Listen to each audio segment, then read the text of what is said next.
시청자 여러분 안녕하십니까? 출발 성공 투자 박민영입니다. 안녕하세요. 김수정입니다. 요즘 날씨가 정말 많이 추워졌는데요. 사실 이 주말 사이에 좀 뉴욕 증시라도 따뜻했다면 우리도 같이 따뜻함을 느낄 수 있었을 텐데 그러지 못했던 지난주였다라는 생각이 드는데요. 네, 일단 많은 시장의 탄력이 조금 꺾였다라는 느낌도 살짝 들고요. 단기간에 올라왔던 만큼 그에 대한 경고의 목소리도 같이 나오고 있습니다. 날씨도 그렇고요. 또 빠르게 시장 분위기도 다시 한번 피봇이 됐으면 좋겠다라는 생각이 듭니다. 저희와 또 새로운 한 주 시작하시면서 연말 전략 어떻게 챙겨야 될 것인가 같이 고민해 주시길 바랍니다. 자, 시장에서 여러 가지 피봇을 기다리고 있습니다. 신영증권에서 낸 의견인데요. 내년에는 꽤 많은 피봇이 있을 것으로 본다라는 겁니다. 통화정책의 피봇, 우리가 기대하는 내용인 거고요. 그리고 제로 코로나의 피봇, 중국의 완화적 스탠스가 나올 것이다라는 기대, 그리고 올해 2월 24일에 시작했던 러우 전쟁이 이제 곧 2달 더 있으면 1년이 다 돼갑니다. 이것도 어찌됐건 지금 장기전에 대해 지친 이들이 많기 때문에 그에 대한 협상이 있지 않을까라는 기대감 나오고 있죠. 여러 가지 피봇에 대한 기대감이 커지고 있다. 다만 그럼에도 불구하고 미중 갈등과 인플레 고착화는 여전히 시장의 부담이다라고 의견을 냈습니다. 이에 같은 맥락으로 세계적인 자산 운용사죠. 블랙록 한 1경원 정도의 자금을 운영하는데요. 이 블랙록에서 이런 의견 냈죠. 고령화나 공급망 재편 그리고 탄소 중립 비용 등을 고려해 봤을 때 이런 인플레는 더 오래 지속될 것이다라고 얘기했습니다. 그렇기 때문에 시장 환경은 완전 리셋돼서 전략을 다시 짜야 된다라고요. 개인 투자자들은 더 민첩해야 되고 포트 조정을 더 많이 해야 된다라고 이야기하고 있습니다. 자, 이런 것을 나름 한켠에 염두에 두고 우린 시장 전략을 좀 짜봐야 될 것 같고요. 자, 11월 고용 보고서가 지난주 마지막 거래일에 발표가 됐습니다. 깜짝 고용이었죠. 시장의 예상을 다 뛰어넘는 수치 등이 발표됐습니다. 한마디로 고용이 탄탄했다. 고강도 긴축을 썼음에도 불구하고 고용이 쉽게 꺾이지 않았다라는 해석이 등장을 했습니다. 그도 그럴 게 컨센은 20만 명 증가였는데 26만 명 이상 비농업 고용자가 늘어났고요. 시간당 평균 임금도 전월 대비 전년 대비 모두 예상을 상회했습니다. 그러다 보니 긴축 속도 조절론이 꺾이는 게 아니냐라는 시각도 등장을 했죠. 이게 뉴욕장 초반에 부담을 줬던 내용이었고요. 시간이 갈수록 그 내용들을 뜯어보기 시작합니다. 그러면서 순수 민간 고용은 7월부터 감소하고 있었고 전체 고용자 수는 늘어났으나 그 가운데 내부를 보면 제조업이나 소매업에서는 고용이 오히려 줄었다라는 점에 초점이 맞춰졌습니다. 그러면서 뉴욕장이 낙폭을 줄이는 흐름 확인이 됐었죠. 이렇게 하나의 고용보고서나 지표가 나와도 순식간에 그것에 대한 해석이 장전, 장후, 장중 계속 바뀌는 모습입니다. 자, 보시다시피 고용보고서 초반의 해석대로 달러와 금리가 올라가고 기술주 충격을 받으면서 나스닥이 1% 이상 떨어진 채 출발을 했죠. 하지만 말씀드린 대로 세부 고용이 부진했다라는 내용이 더해지면서 그리고 중국의 제로 코로나가 완화될 것이다라는 기대가 얹어지면서 낙폭을 줄였습니다. 어찌됐건 보합권에서 거래를 마쳤고요. 우리가 우려했던 소식, 이 철도 파업 부분에 대해서는 바이든 대통령이 철도 파업 저지법에 서명을 하면서 물류 대란을 막았다라는 긍정의 소식도 들려오기도 했습니다. 자, 그리고 주말 사이에 들려왔던 내용 중에 세계보건기구에서 세계인의 90%가 코로나의 일정 수준 면역이 됐다라는 이야기를 꺼내놨습니다. 이 이야기와 함께 중국의 제로 코로나 완화에 대한 기대감이 같이 맞물렸고 시장에는 동력이 되고 있습니다. 자, 다음 주에는 CPI와 FOMC가 발표됩니다. 그를 앞둔 경계감이 계속 있을 것으로 시장은 평가하고 있죠. 중국 가봐야겠죠. 완화 목소리가 계속 나옵니다. 대도시의 봉쇄 완화 소식이 전달되고 있고요. 일부에서는 자택치료에 들어갔다라는 사례도 나오고 있습니다. 그리고 대중교통을 탈 때 PCR 제시 의무가 폐지됐다라는 소식도 일부 대도시에서 들려왔고요. PCR 검사가 신속 항원 검사로 전환되고 있습니다. 또 시진핑 주석이 베이징 회담에서 EU 상임의장과 만나서 이 오미크론은 델타보다 덜 치명적이다라고 이야기한 것도 화제가 됐고요. 광저우 방역 브리핑 담당자들이 마스크를 쓰지 않았다라는 것도 이슈가 됐습니다. 이 모든 내용들이 결국에는 제로 코로나가 끝나는 게 아니냐, 이제 위드 코로나로 가는 게 아니냐라는 기대감 등장하고 있습니다. 자, 그러다 보니 우리는 이 논리를 한번 생각해 보게 되죠. 우리도 다 밟았던 절차 아닙니까? 품귀 현상을 겪지 않을까. 마스크 품귀, 진단키트 품귀, 백신 품귀, 그리고 치료제, 감기약 품귀까지 저도 약국만 보이면 들어가서 마스크와 키트를 샀던 기억이 나는데요. 중국도 그런 움직임이 있을 거라는 겁니다. 그런데 우리나라 인구 규모보다는 워낙 압도적인 규모이다 보니까 그것에 대해서 한번 테마성을 기대해 볼 수 있지 않을까라는 시각도 나오고 있습니다. 중국의 중타이증권이 중국 내 키트 구매 수요가 연간 112조 원 정도 될 것으로 전망하기도 했습니다. 만약에 이들이 우리나라에서 일부 조달을 하게 된다면을 생각해 봤을 때 키트나 혹은 백신 관련해서 들어갈 수 있는 종목들 트레이딩 관점의 움직임 정도 염두에 둘 수 있겠죠. 특히나 최근에서는 대형주가 강화되기보다는 중소형주의 랠리가 나오고 있기 때문인데요. 네옴 쪽에서 중국 관련한 종목들로 조금씩 온기가 번져나가곤 있습니다. 중국 소비주 어떻게 전략을 짜봐야 될지 잠시 후에 이야기 나눠보도록 하죠. 자, 뉴욕장으로 다시 돌아갑니다. 종목들 보시면 태양광 종목들의 급등이 눈에 띄었습니다. 진코솔라가 12% 올랐고요. 인페이즈 에너지 이 대형주가 무려 7%나 폭등했습니다. 반도체 지수는 필라델피아 반도체가 3% 이상이나 밀려나기도 했었습니다. 그러다가 장중에 낙폭을 많이 줄인 채 마무리가 된 거고요. 중국에서 어찌됐건 제로 코로나가 끝이 난다면 관련해서 수요가 늘어날 것이다라는 기대감이 비철금속과 철강주를 올리기도 했습니다. 중국 기업들도 그 맥락에서 같이 강했고요. 이 가운데 오늘 우리 장에 영향을 줄 만한 내용 쪽으로는 반도체, 태양광, 그리고 중국 소비 쪽이 될 것 같으니까 오늘 장중에 어떻게 반영이 될지 확인해 보시길 바랍니다. 자, 그 밖에 추가된 이슈 중에 여러 개가 있겠습니다만 하나만 골라본다면 LG 에너지 솔루션과 GM이 합해서 테네시주의 2공장 3,600억 원을 추가 투자한다라는 소식이 들렸습니다. GM이 5년 내에 북미에서 100만 대 전기차를 생산한다라는 것을 맞춰주기 위한 추가 투자라고 하는데요. 보시면 2023년에 이 35 사이즈였습니다. 근데 50기가와트 아워 이것을 추가 투자를 하겠다라고 밝힌 거고요. 이로 인한 일자리가 400개에서 1,700개로 늘어난다라는 겁니다. 자, 그렇다면 관련해서 LG 엔솔 밸류체인을 또 한 번 체크를 해볼 필요가 있겠죠. 소재와 그리고 장비 쪽으로 각각 정리를 조금 해봤습니다. LNF나 코스모 신소재 같은 경우는 사실 GM향이 아니라 테슬라향이기 때문에 만약 GM향이 움직인다면 이들 종목은 일단 좀 선순위에서 배제될 것으로 보고 있고요. 그 밖의 종목들은 밸류체인이니까 참고하시길 바랍니다. 율촌화학에 대해서도 얘기가 나오는데요. 얼티엄 셀즈에 2028년까지 알루미늄 파우치를 공급한다라는 소식이 있다고 하죠. 그러니까 이 이슈가 연결이 될 경우에는 얼티엄 셀즈 매출향 기대감이 있기 때문에 좀 더 긍정적으로 볼 수 있다라는 평가입니다. 확인하시길 바랄게요. 자, 여러 내용들 담아왔고요. 저는 오늘 잠시 후에 에너지 쪽 브리핑을 다시 한번 해보고자 합니다. 네, 저는 또 주말 사이에도 계속해서 뉴스가 전해졌던 파업 관련해서 브리핑 준비해봤습니다. 지난주 금요일에 이 조선주들이 일제히 하락세를 나타냈습니다. 조선 3사의 공동 파업의 날이 임박했기 때문인데요. 바로 내일입니다. 이에 대한 우려 속에서 조선주가 일제히 약세를 기록했죠. 삼성중공업 2%대로 현대중공업, 대우조선해양, 한국조선해양 같은 대표적인 종목들이 모두 다 파란불을 가리켰는데요. 먼저 관련해 관련해서 내용을 좀 정리해 보려고 합니다.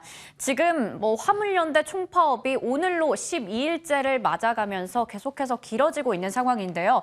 조선 3사도 사상 처음으로 공동 파업에 들어간다는 겁니다. 산업계를 덮친 이 파업 현상이 줄줄이 일어나고 있는 상황인데요. 대우조선은 이미 지난달 21일에 이어서 28일에도 파업을 진행했습니다. 일단은 조선 3사 그리고 대우조선해양 모두 다 이 파업에서의 최대 쟁점은 바로 실적이 회복되는 데 따라서 임금을 올려달라라는 부분이 되겠는데요. 지난 30일에 현대중공업그룹의 소속인 조선 3사가 노조 사상 첫 공동 파업을 진행했습니다. 그리고 12월 6일에는 현장에서 공동으로 4시간 부분 파업을 진행한다고 하는데 바로 내일이고요. 이어서 12월 7일과 12월 13일까지 모두 다 파업에 대한 계획들이 세워져 있는 상황입니다. 지금 조선업 자체는 인력난 때문에 문제를 겪고 있는데 모처럼의 수주 호황기에 접어들었는데도 이렇게 파업이 길어지고 파업이 진행이 된다면 납기가 지연되는 등 업계 전체 부담이 클 수밖에 없다라는 의견이 나오고 있습니다. 우려가 나오고 있는 상황에서 주가도 금요일에 부진했던 건데요. 우선은 어제 윤석열 대통령이 이렇게 오후 2시에 화물연대 파업과 관련한 관계장관 회의를 주재해서 정유나 철강 쪽에서도 즉시 업무 개시 명령을 내릴 수 있도록 준비를 검토한다라는 이야기를 밝혔습니다. 이미 시멘트 쪽에는 업무 개시 명령을 내린 바 있죠. 이쪽에도 강력하게 지금 업무 개시 명령을 내릴 수 있다라는 입장을 밝힌 상황이고요. 어제 나온 속보입니다. 운송을 거부하는 차주에게는 유가 보조금을 제한하거나 통행료 감면도 제외시키겠다라고 정부는 강력한 입장을 내세우고 있습니다. 네, 여기다가 지금 조선주에게는 또 다른 리스크가 있는데요. 바로 지금 조선과 철강 쪽에서 후판과 협상과 관련해서 뜨겁게 이야기가 나오고 있다라는 부분입니다. 우선은 올해가 지금 한 달도 남지 않은 상황에서 협상이 막바지로 가면서 입장차가 좀 좁혀졌다라는 이야기도 나오고 있지만 하반기에 조선용 후판과의 인하 폭을 두고 정말 협상에서 난항을 겪고 있었는데요. 그 입장 차이는 사실 여전한 상황이라서 좀 정리를 해봤습니다. 먼저 조선 쪽은 지난해 상반기에는 철광석의 가격이 $200 수준이었는데 지금은 $100 수준 절반가량밖에 되지 않기 때문에 후판 가격의 인하폭을 더욱더 크게 만들어야 된다라고 이야기하고 있습니다. 현대중공업 같은 경우에는 올해 3분기에 영업이익이 흑자 전환하는 데 성공했지만 대우조선해양이라던가 삼성중공업은 여전히 영업손실을 기록했기 때문에 이들의 수익성 개선을 위해서는 후판가의 인하폭을 키울 필요가 있다라는 부분을 제시하고 있습니다. 반면에 철강 업계에서는 원료인 철광석의 가격 이외에도 여러 가지 변수들을 고려해봐야 한다라고 얘기를 하고 있는데요. 달러가 올라가면서 원자재 가격이 상승했고 전기료가 올라갔다라는 부분들 그리고 여러 가지 후판의 생산에 차질을 빚어주는 이슈들이 있었기 때문에 공급이 줄었기 때문에 인하폭을 더욱더 키울 수는 없다라고 얘기를 하고 있습니다. 특히나 포스코나 현대제철, 동국제강 같은 후판을 생산하는 업체들은 상반기에 글로벌 인플레이션 영향 때문에 영업이익이 전년 대비해서 50%나 줄어들었기 때문인데요. 그래서 이쪽에서는 수익성을 확보하기 위해서는 후판을 최대한 덜 싸게 팔아야 하기 때문에 입장차가 나와 있는 상황입니다. 그런 상황에서 최근에 철광석의 가격이 다시 또 반등하는 모습, 꿈틀거리는 모습이 나오고 있죠. $100 수준까지 올라가면서 지금은 철강 업체들의 협상력이 상대적으로 높아져 있는 상황인데요. 일단은 좀 더 이게 길어져서 내년까지 이 협상에 대한 이슈가 나올 수도 있다라는 게 업계 이야기고요. 이 후판 가격 협상에 따라서 앞으로 조선주와 철강 업계의 희비가 엇갈릴 것이라는 전망이 나오고 있습니다. 그러면 앞서 얘기했던 철광석의 가격에 대해서 한번 얘기를 해보겠습니다. 철광석 가격이 그동안 이 중국 쪽의 경기 부진 때문에 많이 빠졌었어요. 그래서 10월 31일에는 톤당 $79.5를 기록하면서 올해 들어서 최저치를 찍었습니다. 하지만 중국의 부동산 경기 부양책에 대한 기대감 속에 반등이 나오고 있고요. 2달 만에 일단은 다시 톤당 $100를 회복한 상황입니다. 12월 2일에도 $107 정도를 기록을 했고요. 이런 상황에서 앞서 얘기했던 철광 업계 쪽에게 좀 협상력에 유리해지고 있다라는 부분을 얘기 드린 건데요. 증권가에서는 내년 1, 2분기까지 철강 수요의 반등이 본격적으로 나올 수 있다라고 이야기하고 있습니다. 키움증권에서는 중국의 코로나19 재확산 때문에 제로 코로나 완화에 대한 기대감이 다소 좀 약화되긴 했지만 여전히 중국의 부동산 경기 부양에 대한 기대감이 있는 가운데 중국의 철강 가격은 과거 대비해서 견조한 흐름을 나타내고 있다고 밝혔습니다. 그래서 철강 업계 쪽에 관련해서는 비중 확대 의견을 유지를 했고요. 탑픽 종목으로는 포스코홀딩스, 현대제철을 제시했습니다. 또 삼성증권에서는 철강 수요 반등 내년부터 본격화될 것이다라고 얘기를 했습니다. 그래서 내년 1분기 이후에 미국의 기준금리 인상 기조 완화와 함께 이러한 흐름이 이어질 것이라고 얘기했습니다. 반면에 삼성자산운용에서는 단기적으로 동절기 비수기라는 부분과 중국의 코로나19 확산이 좀 계속되고 있다는 부분을 들어서 여러 가지 변수에 따라서 이 철광석 가격에 대해서는 조정폭이 나올 수 있다라는 부분에서 유의하자라고 이야기를 했습니다. 지난 금요일에 일단은 철강주는 대부분 빠졌습니다. 고려제강, 한국철강 같은 종목들 빼고는 현대제철부터 포스코홀딩스 다 빠졌고요. 아무래도 파업 영향도 크겠죠. 그리고 철강 중소형주도 이들 종목 빼고는 나머지 종목들 대부분 하락세를 기록했습니다. 앞서 조선주와 철강주에 대해서 좀 짚어봤는데요. 우선은 조선주, 지금 조선 3사의 공동 파업에 대한 이슈, 그리고 후판 가격 협상에 대한 리스크 있습니다. 바람잘 날이 없다라는 생각이 드는데요. 조선주에 대한 전략 어떻게 세워보면 좋을지 이야기 나눠보겠습니다. 네. 각 수주 이슈 안고 달려가줘도 모자랄 판에 일단은 파업 이슈 등이 발목을 잡고 있는 상황인데 어찌 해결될지는 좀 상황 봐야 될 것 같습니다. 후판 가격 협상 내용도 계속 예의주시해야겠죠. 자, 이제 에너지 쪽으로 가겠습니다. 자원 부국인 이 원유 대국인 사우디에서도 네옴시티를 신재생 에너지로 돌리겠다라고 계획을 꿰놨죠. 이 말은 결국에는 이 신재생 에너지 쪽은 가야 될 길이다라는 것을 다시 한번 확인받는 느낌입니다. 이것이 미래인 건 알겠는데 투자자들 입장에서는 한동안 올라왔다가 횡보하거나 조정받고 있는 어찌 보면 미련의 종목이기도 하죠. 어떻게 전략을 짜야 될지 고민스러운 순간입니다. 그래서 오늘 그 부분 좀 터치를 해보고자 하는데요. 태양광 쪽이요.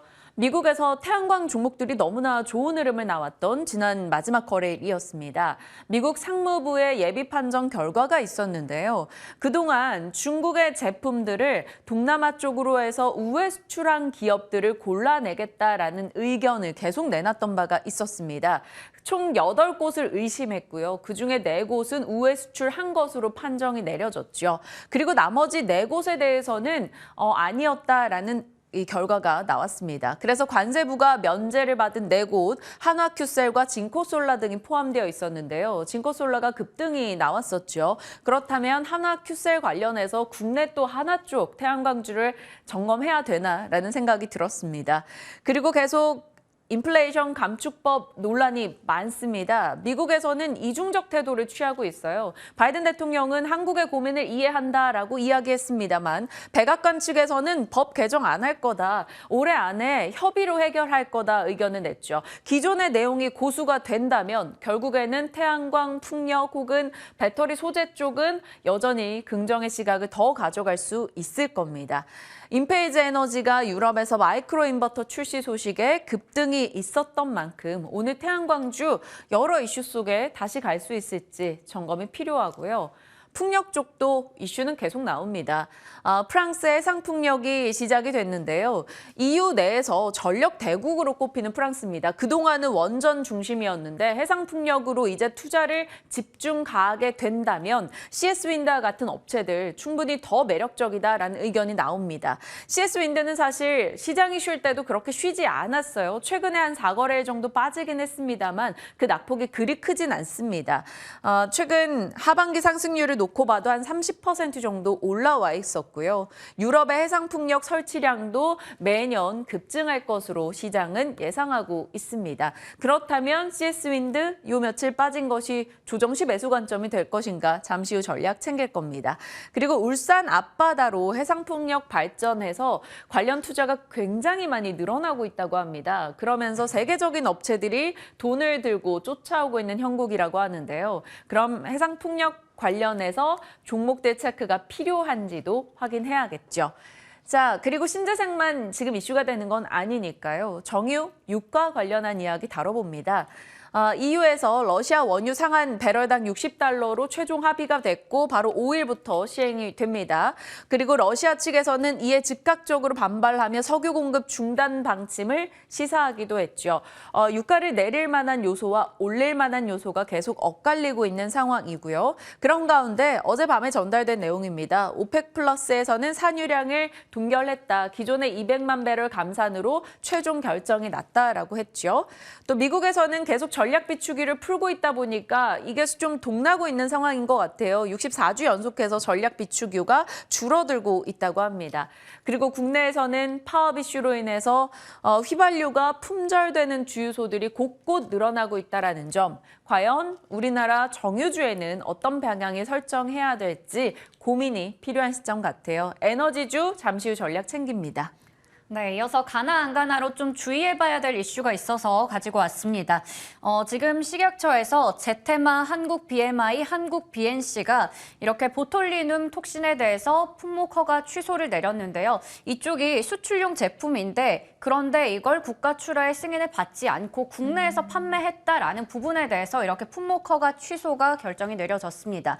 식약처는 또 이들 업체에게 전 제조 업무 정지 6개월과 회수 폐기 명령까지 내렸는데요. 이 소식이 전해지면서 제테마와 한국 BNC가 금요일 시간 외 거래에서 급락하는 모습이 나왔습니다. 각각 6%, 9%대 급락이 나왔는데요. 관련주들에 대해서도 오늘 주의해볼 이슈로 한번 정리해봤습니다. 제테마 같은 경우는 금요일 장중에는 또 급등 종목이었거든요. 시간외에서 온도가 확 바뀌었기 때문에 갖고 계신 분들에 대한 고민이 조금 커지는 오늘이 아닐까 싶습니다. 좀 주의하시면서 내용 살피시길 바랄게요. 자, 여러 이슈 담았습니다. 이에 대한 전략 지금부터 저희와 챙겨보시죠.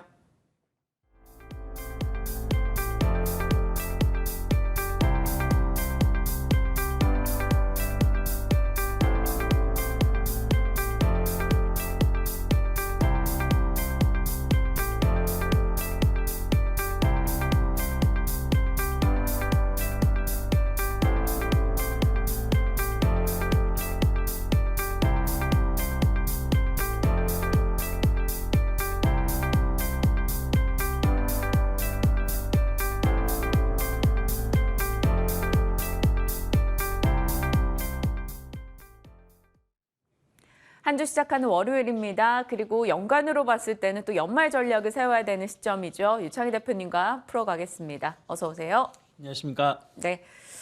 다음 주입니다. FOMC 또 그 앞에 CPI 발표도 있고요. 또 연에 또 굵직한 이벤트를 두고 있는 상황인데 시장 전략은 어떻게 짜세요?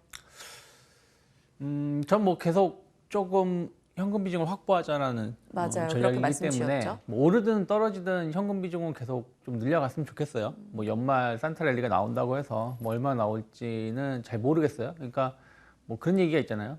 12월 달이 오른 적이 한 70% 이상 된다.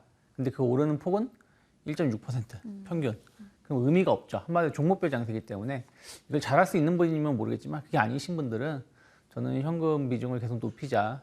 저 같은 경우는 지금 한 70% 이상 현금 비중을 가지고 있기 때문에 그런 전략을 좀 더 이어갔으면 좋겠고요.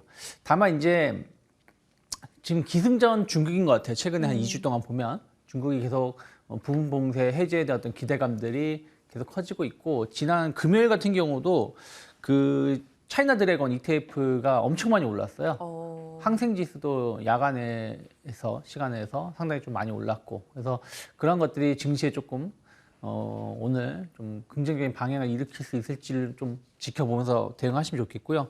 리오프닝에 대한 어떤 추가 상승에 대한 어떤 기대감들, 뭐 엔터주들 같은 경우 연말 공연에 대한 어떤 기대감들 충분히 이어갈 수 있고요. 카지노 같은 경우도 뭐 말씀드렸습니다만은 뭐 여행객 증가 충분히 이어갈 수 있지 않을까. 다만 저는 뭐 화장품 같은 경우는 조금은 많이 오르지 않았을까. 물론 더 못 간다는 뜻은 아니지만 단기적으로 많이 올라왔고 아직 전면 봉쇄 해제가 아니라는 거, 좀 기대감이 먼저 올랐다라면 추가적인 상승은 좀 부담스럽지 않을까 판단하고 있어요. 그래서 저는 뭐 GKL, SM 기준의 전략 좀 더 유지하고 있습니다.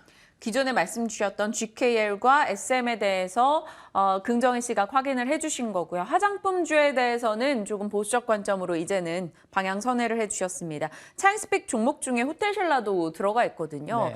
금요일장 올랐어요. 만세 관련주들도. 네. 호텔신라 뷰도 그럼 유지하시나요? 뭐 여행객이 늘어난다라면 뭐 호텔신라도 충분히 추가적인 상승 가능하지 않을까 판단을 하고 있는데 어쨌든 아주 높은 상승률을 보이기에는 조금 부담스럽지 않을까 판단하고 있습니다. 네. 좋습니다. 그렇다면 일단은 조금 중립 이상 정도로만 저희가 체크를 해두고 SM과 GKL로 좀 압축된 전략으로 가져가겠습니다. 자, 조선 쪽 가볼게요. 뭐 조선과 철강의 지금 후판 가격 협상에 놓고 싸우는 내용도 들어갈 수도 있을 거고요. 조선 3사 공동 파업일이 또 내일입니다. 현대중공업그룹. 이를 앞두고 조선주 보유자를 위한 전략이 좀 필요할 것 같은데요. 네. 말씀하신 것처럼 이제 현대중공업 그룹 계열이죠.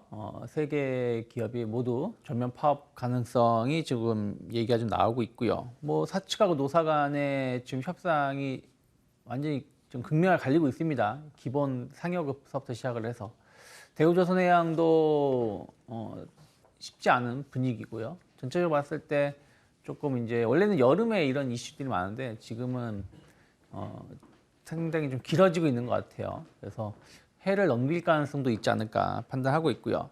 중요한 건 후판 가격이죠. 후판 가격이 철강사 입장하고 지금 조선사 입장이 좀 극명하게 엇갈리고 있어요. 조선사들은 지금 해외에서 수입하는 후판 가격이 많이 하락하고 있고 국내에서도 좀 하락 조금 낮게 협상했으면 좋겠다고 얘기를 하고 있고 철강사들은 뭐 내부적인 이유로 인해서 많이 낮출 수 없다라는 입장이 차죠.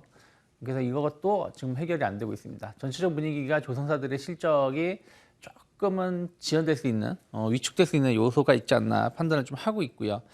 거기다가 이제 뭐 그동안 LNG선 관련해서 수주가 잘 나왔었습니다. 근데 내년에는 이것이 이제 뭐 수주가 항상 잘 나올 수는 없으니까 조금 줄어들 가능성이 얘기가 되고 있죠. 그래서 뭐 PC선 쪽으로 해가지고 조금 전환에 대한 어떤 기대감도 나오고 있는데 그건 좀 해볼 필요가 있다는 것이 있습니다. 그래서 내년에 대한 어떤 매출 감소에 대한 우려감들도 좀 있어요. 최근에 조선사들 주가를 보면 이번 상승기에 전혀 빛을 못 본 네. 섹터가 아닐까 판단을 하고 있어요. 이렇게 빛을 못 그러니까 어쨌든 종합주가지수가 저점 대비해서 10월, 11월에서 한 15%, 많게는 17% 이상 올라왔는데 조선주들의 주가를 보면 오히려 더 하락세를 보여주거나 그냥 옆으로 행보세를 보여줬다는 것이죠. 그러니까 어떤 그 이벤트가 전혀 그러니까 반영될 만한 이벤트가 좀 없었다라고 보고 있어요. 그래서 저는 조금 기존 시장 주도주 변화에 대한 우려감들이 좀 있고 또 추가 조정 가능성도 좀 대비해야 되기 때문에 여기서 무리하게 가지고 계시기보다는 좀 비중을 조금씩 줄여 나가는 게 맞지 않을까 판단하고 있습니다. 참 뉴스 대비해서 뉴스값 못한다라는 얘기를 몇 년째 하고 있는지 모르겠습니다. 어찌됐건 조선주 지금으로서는 좀 긍정으로 바라볼 시각 자체가 좀 운신의 폭이 좀 줄어들 수밖에 없네요. 좀 보수적 전략 주셨습니다. 에너지 쪽으로 갈게요. 태양광, 풍력, 정유 각각 좀 짧은 코멘트 좀 부탁드립니다. 네. 정유주도 이슈가 요즘 너무 많고요. 신재생에너지는 다시 주가 성장을 보여줄 수 있을지 궁금하고요. 저는 정유주는 좀 조심스럽게 보고 있습니다. 최근에 유가가 많이 하락을 했죠. 70달러 중반까지 하락을 했다가 80달러까지 다시 올라오긴 했는데 더 올라갈 만한 이슈가 있을까? 물론 하방을 지지해 줄 수 있는 이슈들은 있다 생각을 좀 하고 있어요. 어쨌든 오펙에서 좀 감사한 얘기가 계속 나올 수밖에 없는 것이고 러시아 원유 상한가 그 캡을 어느 정도 씌우냐에 따라서 변동성 또 여기서 더 하락을 하기가 좀 힘들다고 보는 것은 미국이에요. 미국이 거의 뭐 2억만 배럴 가까운 그 전략 비축률을 방출했기 때문에 이것도 채워 넣어야 되거든요. 근데 80달러 이하에서는 적극적으로 비축률을 채우겠다고 발언을 했기 때문에 저는 이런 것들 자체도 어떻게 보면은 유가 하락을 좀 제한시킬 수 있다고 보고 있어요. 하지만 그렇다고 해서 유가 상승을 불러일으키지 않는다는 것이죠. 물론 계절적인 요소에 의해서 만약에 중국이 경제 봉쇄를 전면적으로 해제한다? 그러면은 원유 소비가 일간 200만 배럴 이상 사용된다라고 해요. 사용될 수 있다라고 평가를 하고 있기 때문에 이게 만약에 내년 3월이나 4월에 전면 봉쇄가 해제가 되고 또 3, 4월이 되면 휘발유 디젤 수요가 좀 급증하는 시기로 전환되는 시점이기 때문에 이게 맞물린다면 유가는 올라갈 수 있다라고 보고 있지만 당장 그것을 감안해서 여기서 정유주를 적극적으로 매수하기에는 좀 부담스럽다 판단하고 있어요. 지금 뭐 최근에 화물연대 파업 때문에 뭐 휘발유소의 그 주유소에 휘발유가 뭐 동났다고 하는데 이거는 정유사와 실적과 전혀 연관성이 없어요. 정유사가 실적이 높아지고 낮아지는 거는 정제 마진이지 중간에 유통 마진 자체가 정유사가 가져가는 건 아니니까요. 그래서 이런 부분들에 대해서 너무 휩쓸릴 필요 없다 생각하고 있고요. 그래서 전 정유주에 대해서는 조금 보수적인 시각 좀 더 유지하고 있고요. 다만 신재생 에너지는 예전에는 유가랑 연관성을 많이 띄었지만 지금은 그렇지 않다라고 봅니다. 유가가 조금 더 하락한다고 해서 과연 태양광 풍력에 대해서 그 인프라 투자가 줄어들 것이냐 그렇게 보고 있지는 않거든요. 러시아에 대한 어떤 과거의 그 흐름들이 있었기 때문에 그래서 계속해서 투자가 늘어날 거라 보고 있고 최근에 유럽이 그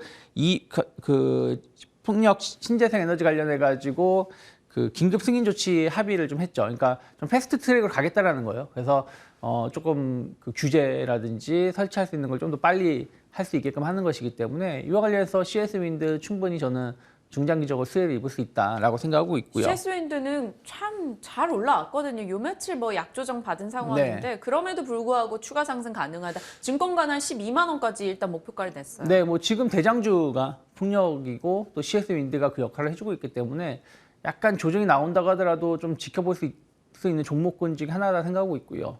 또 최근에 태양광도 나쁘지 않아요. 그러니까 한 2달 정도 행보하다가 다시 좀 올라오려고 하고 있는 분위기다 보니까 뭐 그 하나솔루션 같은 경우도 충분히 성장 산업에 다시 지켜볼 수 있다 생각을 좀 하고 있어요. 그래서 전 풍력 태양광은 계속해서 관심 있게 보는데 길게 본다라면은 지금은 눌림목에서 매수하는 게 맞다고 보고 있어요. 하지만 짧게 보신다라면 조금은 흐름을 좀 확인하면서 접근하는 게 맞지 않을까 판단을 하고 있습니다. 네. 하나솔루션에 대해서는 일단 저희 출연진에서는 긍정의 시각을 계속 확인을 해주고 계시네요.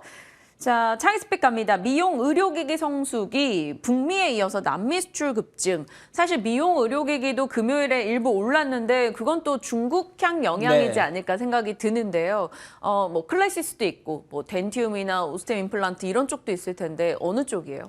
뭐 다 보시면 되실 것 같아요. 그러니까 뭐 관련해서 올해도 몇 번 말씀드렸는데 그동안에 어떻게 보면 중국에 좀 더 포커스가 맞춰져 있었다라고 보시면 되실 것 같아요. 그러니까 중국이 리오프닝에 대한 어떤 기대감들 또 그렇지 않다고 하더라도 이쪽 관련된 수출 동향은 매월 계속 늘어나면 늘어나지 줄어든 적이 거의 없었거든요.